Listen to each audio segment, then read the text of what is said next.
Ciao a tutti, oggi voglio parlarvi della pericolosità dei fili nel gatto.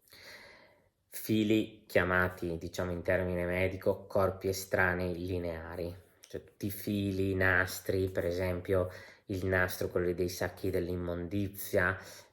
ma semplicemente dei fili lunghi, sono tutti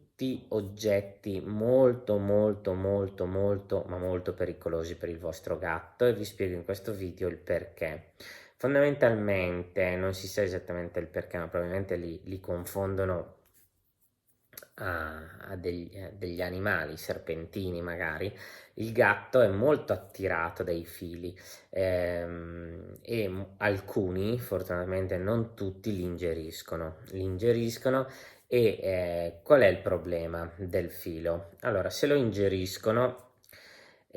può non succedere nulla, ok? Oppure, se si è particolarmente sfortunati, il filo potrebbe legarsi alla base della lingua e voi non vi accorgete inizialmente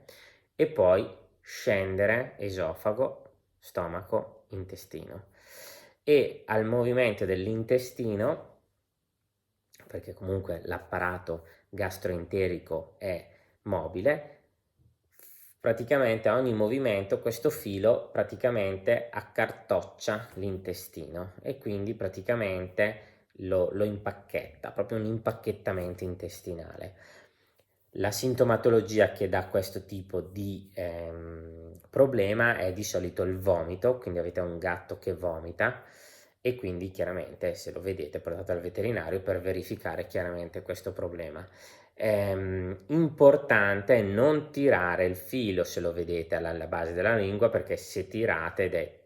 tutto impacchettato all'intestino create un danno. Inoltre il filo si comporta anche come frusta a volte, cioè come seghetta, e quindi ogni movimento può anche danneggiare l'intestino se particolarmente sfortunati. Quindi mi raccomando, se vedete il filo non tirate, ma portate al veterinario, perché è essenziale che faccia tutte le valutazioni radiografiche, ecografiche e poi decide di intervenire molto spesso chirurgicamente. In questo video voglio sottolineare l'importanza di non lasciare fili in giro. Quello una volta, un caso che mi è capitato era di un gatto che aveva ingerito, che praticamente vomitava e che alla fine aveva ingerito un filo, quello che si utilizza per legare il salame, che aveva una chiave attaccata a uno dei lati e lui praticamente se l'era ingerito, quindi la chiave se l'era ingerita, il filo si era legato alla base della lingua, quindi c'era la chiave che faceva da peso in mezzo all'intestino e il filo attaccato alla lingua e praticamente ogni movimento riavvicinava le ansie intestinali, impacchettava le ansie intestinali e quindi la diagnosi è radiografica, si esegue una radiografia, di solito si vede proprio il classico aspetto radiografico del corpo estraneo lineare, se si ha un dubbio si fa anche l'ecografia ovviamente, poi si esegue l'intervento chirurgico che è la rimozione del corpo estraneo lineare. Quindi mi raccomando, questo video serve per dirvi non lasciate fili in giro, perché non si sa il perché, soprattutto quelli dello sporco, anche quando